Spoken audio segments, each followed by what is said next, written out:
On Tuesday morning, we convened in the Morgan Center to kick off the Southern Region Biennial Conference. As Georgians, we are proud to have welcomed you to our state and to share with you a little bit about our 4-H'ers, our leaders, and our program. This morning, we welcome you back to this historic Morgan Center, and we want to give you an opportunity to continue to view Georgia 4-H as we include portions of our traditional closing program during our State 4-H Council meeting each June. Please stand and remain standing as State 4-H officers Jordan DeWitt of Ware County, Terrence Gibson from Appling County present the flags. They're accompanied by Chatham County 4-H'er Brian Childs and Spalding County's Philip Simmons, both members of Clovers and Company.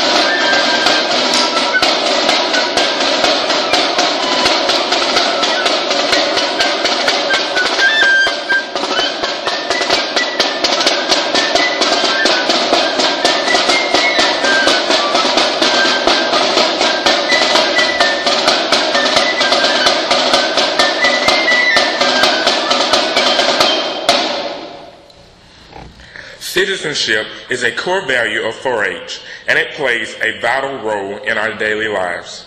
President Ronald Reagan once said, "We will always remember. We will always be proud. We will always be prepared so that we will always be free." Join me to say the American pledge. I pledge allegiance to the flag of the United States of America and to the republic for which it stands, one nation under God, indivisible, with liberty and justice for all.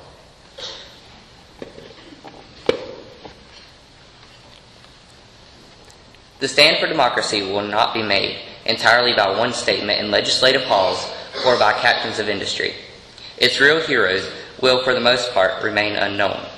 They can be found behind the plow, beside the forge, and at the crossroads in every kind of commerce. Vigilant men and women who, in their formal councils and enlightened discussions, are the pilots of national destiny and the dreamers of our tomorrows. We are these vigilant men and women. We stand on the threshold of adulthood and are ready for the responsibilities as voting Americans. I am an American. God willing, I will carve my future with my own 2 hands and brain. I will stand on my own 2 feet. I will achieve success for myself and humankind. If I should fail or fall behind my fellow partners in the race of life, the fault and discredit will be mine and no others. If I lose, I seek no alibi in the character of my environment or the economic system or the shape of the government. I harbor no class resentment. I carry no flag of bitterness or sedition. I fight forward, whining not, independent, clear-eyed. I am an American. I believe in the United States of America as the government of the people, by the people, and for the people, whose just powers are derived from the consent of the governed, a democracy and a republic, a sovereign nation of the many sovereign states, a perfect union, one and inseparable, established upon those principles of freedom, equality, justice, and humanity for which American patriots sacrificed their lives and fortunes. I, therefore, believe it is my duty to my country to love it, to support its Constitution, to obey its laws, to respect its flag, and to defend it against all enemies.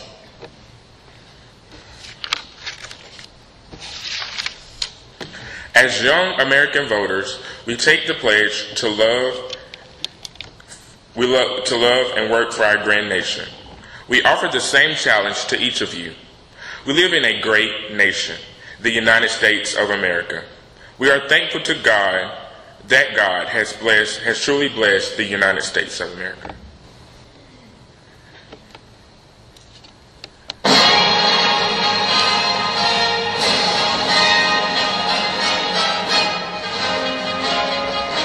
God bless America, land that I love.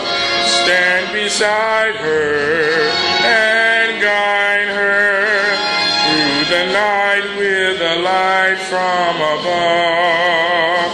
From the mountains, through the prairies, to the ocean, white with foam. God bless America, my home, sweet home. For the last 4 years, Terrence and I have sat in Rock Eagle 4-H Center's Talmadge Auditorium and participated in the citizenship ceremony. This past year, in addition to the words we shared, we also took the oath of new voters. With 80 other 4-Hers, we promised to vote, to be committed citizens, to do our part, and to be productive contributing citizens that 4-H has taught us to be. It is a tradition that Mr. Arch took part in as a 4-Her, as did many of the other state 4-H staff. It is a tradition that we have come to love and can thank one person for. Mr. Arch will introduce the Keynote speaker. Mr. Arch.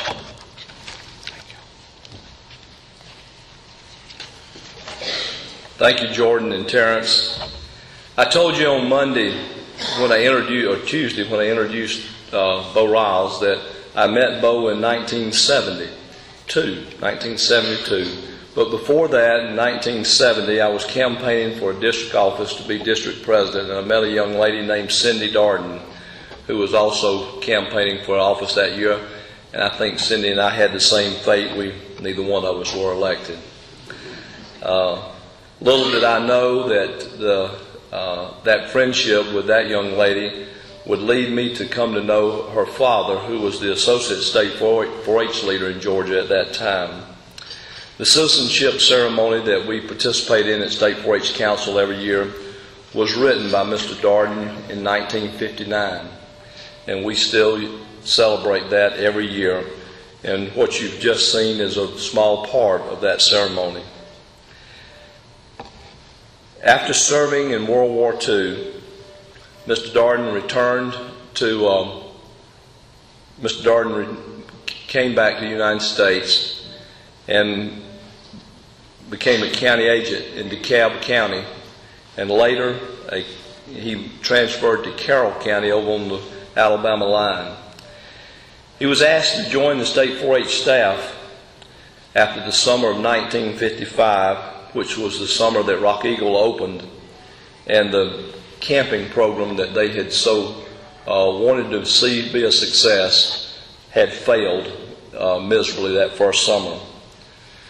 Mr. Harrell and a lady named Martha Harrison Jones were asked to put together a camping program that would serve 1,000 boys and girls at one time. And they worked together to develop that program, and it is a program that is still used and is in its entirety today, ever how many years later that is. Actually, that's 57 years later, I'm pretty sure. He retired in 1975 as Associate State 4-H Leader Emeritus. He is recognized as one of the 18 founders of Rock Eagle 4-H Center. In 2010, he became Georgia's 11th inductee into the National 4-H Hall of Fame. We have asked him on a number of occasions to speak to young people and adults alike about 4-H. He has some delightful stories to tell. He's a delightful personality. And I was most honored this past Memorial Day when he invited me and a few of his friends and family members to come to his home while his Congressman, Paul Brown, presented him with his World War II medals. And what a great honor. And I am so privileged, Mr. Harrell, to have been a part of that day in celebrating with you. He is a man of integrity. a man of many years, a great leader who is a part of the legacy of Georgia 4-H. I have been sharing with kids this year at our Project Achievements a little poem that I think is so special, and I don't have the poem in front of me, but I'm going to try to paraphrase it just a moment. And it's that we sit in the shade of trees that we didn't plant. We worship in synagogues and temples that we didn't build. We drink from wells that we didn't dig. And we're live in a community that we had no part of developing, but we're bound together by that community. Mr. Harold Darden is one of those legacies of Georgia 4-H, and he laid a strong foundation and is one of the people whose shoulders we stand on today. Mr. Harold.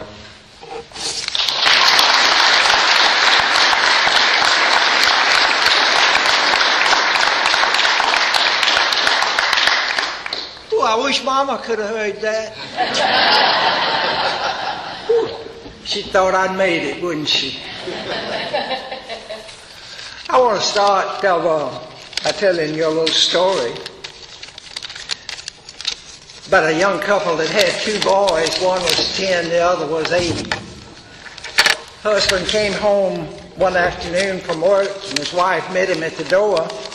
He pecked her on the cheek and said, "Well, how was your day?" And she shook her head and said, "Don't ask." And he said, "What? Those two boys of yours, well, what have they done now? I caught them out on the front porch in a contest to see which one could pee-pee the highest." The husband said, "What did you do?" She said, "I hit the ceiling. You won." Well, I've got before me a room full of winners. Each of you had the privilege or the honor of being on the carousel where everyone could reach for the brass ring, but only one could have it. I congratulate you. You grasped the ring. You picked the lucky clover. You became a winner somewhere, sometime, in some place. You got the blue ribbon. You were chosen. The powers at your university recognized your abilities and selected you to be on the state 4-H staff. So now you're a state 4-H winner. But as Yogi Bear said, do you know where you will be when you get where you're going? It was Christmas time. A man stepped into a crowded elevator. It was already occupied by several ladies and a little 5-year-old boy. The man reached down and patted the little boy on top of the head and said, "Sonny, I guess you're going upstairs to Toyland." And the little fellow looked up and said, "Nope, we're taking Grandma to the bathroom." But the point is that it's good to know where you're going.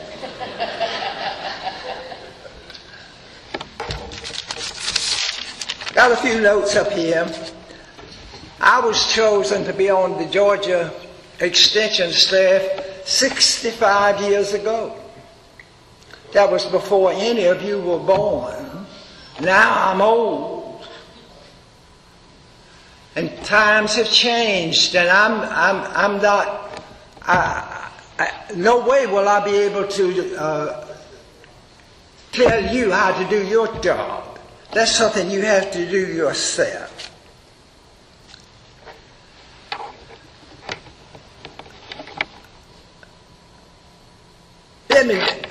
Let me just reminisce a little bit, and perhaps I'll say something that will be able to relate to. In the Depression years of the 1930s, I was a teenager growing up on a worn-out cotton farm in West Georgia. The Presbyterian Church was the center of our community, and I planned to be a Presbyterian minister. Well, the Lord never opened that door for me, but He did open the door to 4-H. And I walked through it and never looked back. And I've had the opportunity to touch the lives of thousands of young people. And in return, they've touched my soul.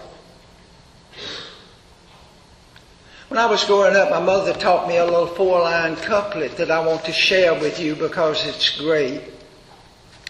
She taught me, the world offers you success and joy, and the world offers you respect. And all you have to do, my boy, is hustle and collect. Well, I've been hustling and collecting all my life, and I give you that as a personal challenge. I, as did most of you, came up through the ranks in Extension, first as an assistant county agent, then county agent, then on the state staff. At the county level, there were only 3 people, so it was easy to keep up with what everybody else was doing. When I came on the state staff, there were 6 people working on statewide 4-H programs with extension agents in 158 of the 159 counties in Georgia. It was mind-boggling. So I asked my secretary, or the person that I was assigned to, told me that I was to send a carbon copy of everything I did to Dr. Walton, the state 4-H club leader. So at our next staff meeting, I asked Dr. Walton if it would be possible for him to share with the staff the copies of things that came across his desk as a way of educating all of us as to what was going on statewide in 4-H. That one thing helped us gel into a team.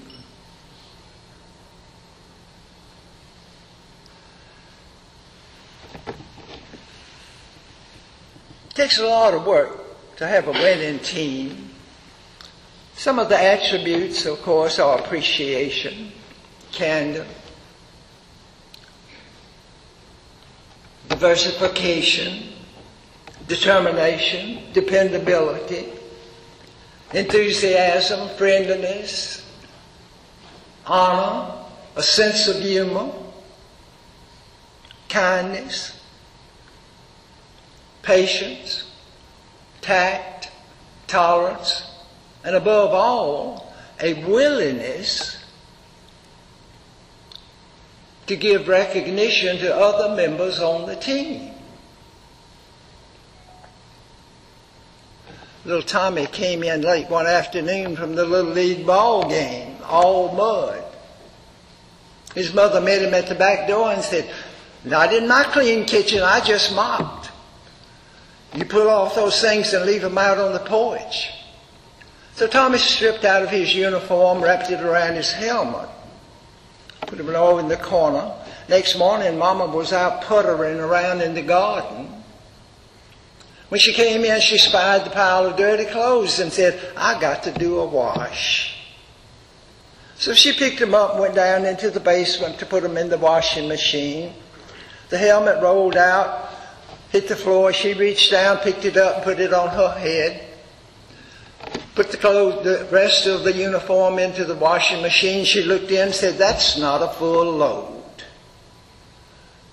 Now, most of you know that mamas don't wash until they get a full load.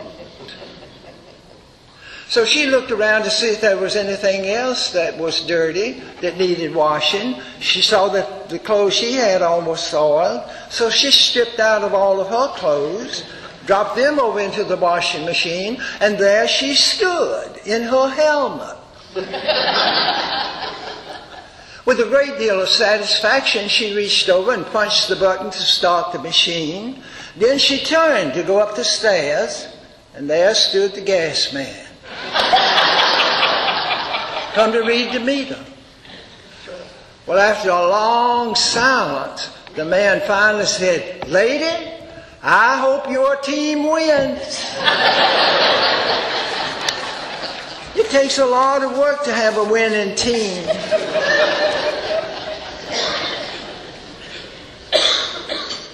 One of our greatest assets and extension is the power to choose. All of us in extension have to do a lot of traveling, and most of the times we are running late, get in too big of a hurry. And if the county roads in your state are anything like the ones in Georgia, that's when you come across one of those big signs in the middle of the road, detour. On one such occasion, when I came to the sign, it said bridge out. I said, "Oh Lord, I'm already late."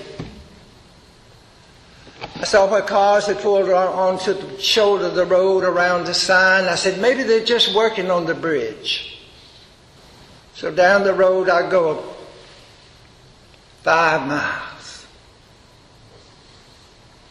Guess what? The bridge was out. So I had to turn around and come back. And this time the words on the sign facing me were, "Welcome back, stupid."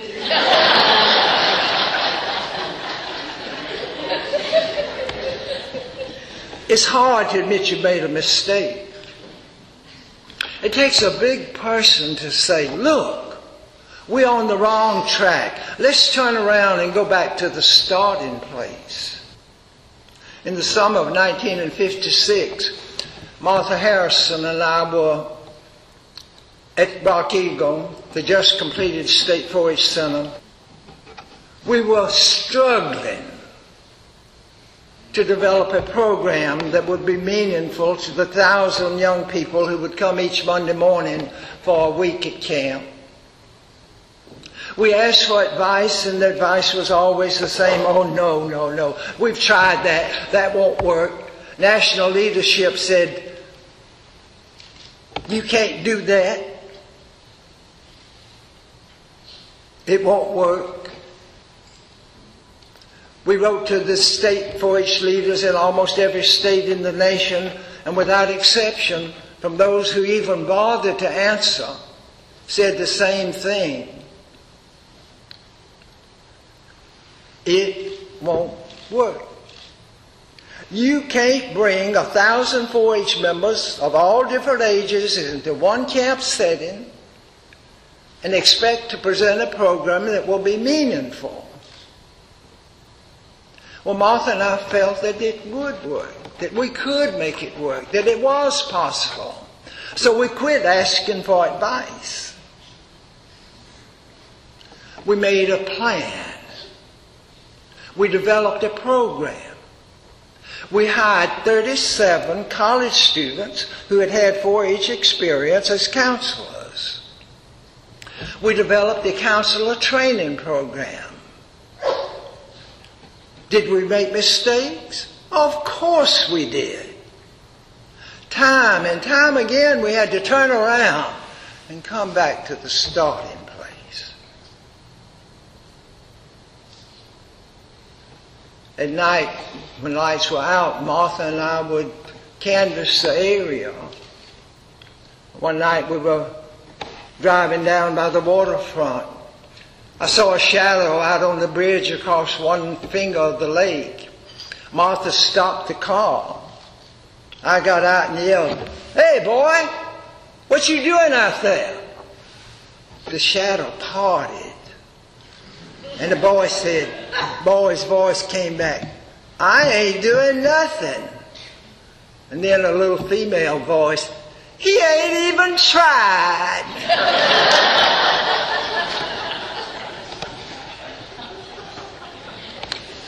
So much for missed opportunities.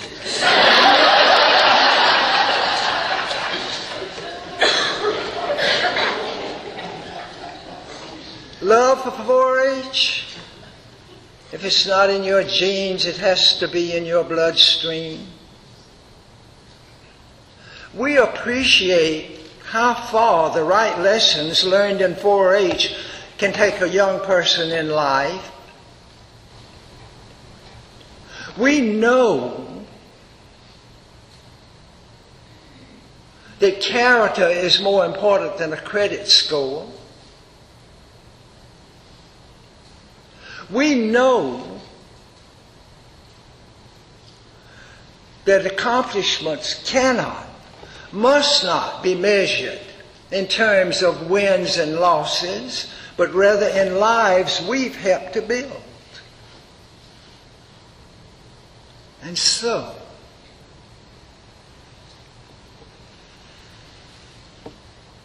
we hope that our contributions will last for generations and that our influence will be felt long after the ribbons have faded and the medals have tarnished. And so we need to remind ourselves every day, you and I, we are the chosen ones. We are the keepers. I'm of a mind that if there's any single factor that makes for success in life, it's the ability to profit from experience. The key word today is change. Change, change, change. Well, that's all right, good. But I still believe in the old adage, if it ain't broke, don't fix it. A leader in her 5th grade 4-H group went to church on 4-H Sunday. They had spent some time discussing what would happen, how to react to the older people who would be there. They were all seated together. The service had just started, and a lady turned around and slapped Fat Freddie. So when the service was over, the 4-H leader said to Freddie, "What happened?" And Freddie said, "I don't know." "Oh, come on, Freddie. You did something. Now, what did you do?" And Freddie said, "Well, all I know is that when we stood up to sing that first song, that fat woman in front of me had her dress caught up in her behind. And I was being nice. I reached over and pulled it out. And when I did, she turned around and stared at me so hard, I thought, uh-oh, I done something wrong. So when she turned back, I just put it back."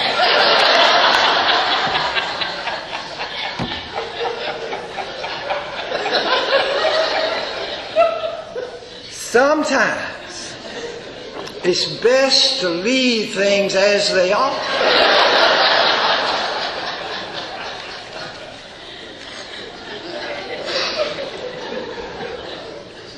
But we can't do that all the time.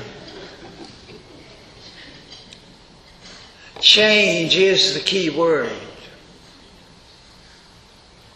That's what you and Extension is all about. We are change agents. We are seekers for the answers.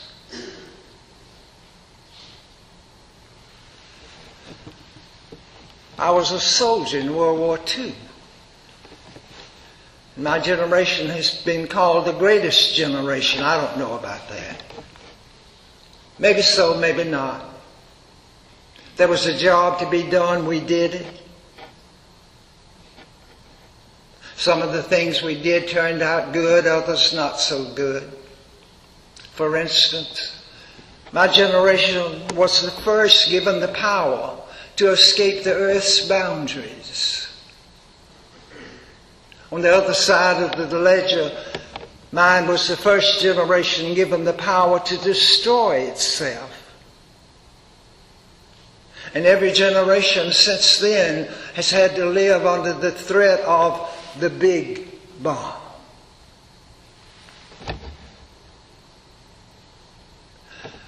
My generation probed millions of miles into space and put men on the moon. Your generation has had to pay the bill. My generation learned how to split an atom. Your generation is teaching us how to break a prejudice. My generation built satellites and hung them in the sky. Someday, some generation will teach us the value of human worth. My generation has left you the legacy of pollution, of air and soil and water. My generation, including yours, has allowed our government to borrow so much money that your children's great-grandchildren will still be paying it back. My generation, including yours, has not been willing to face the problem of too many people in the world, the population explosion. Over 7 billion hungry mouths to be fed every day.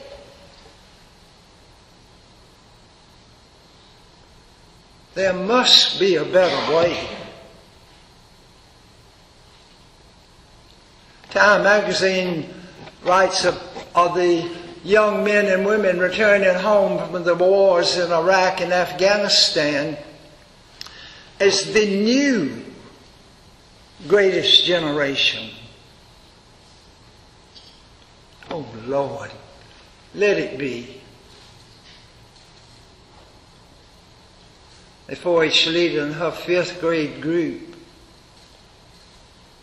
were discussing the miraculous progress of the present age.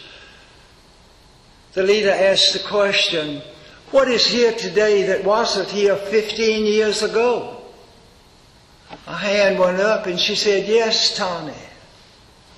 Can you name one thing that is here today that wasn't here 15 years ago? And with a big smile on his face, Tommy reared his shoulders back and said, me!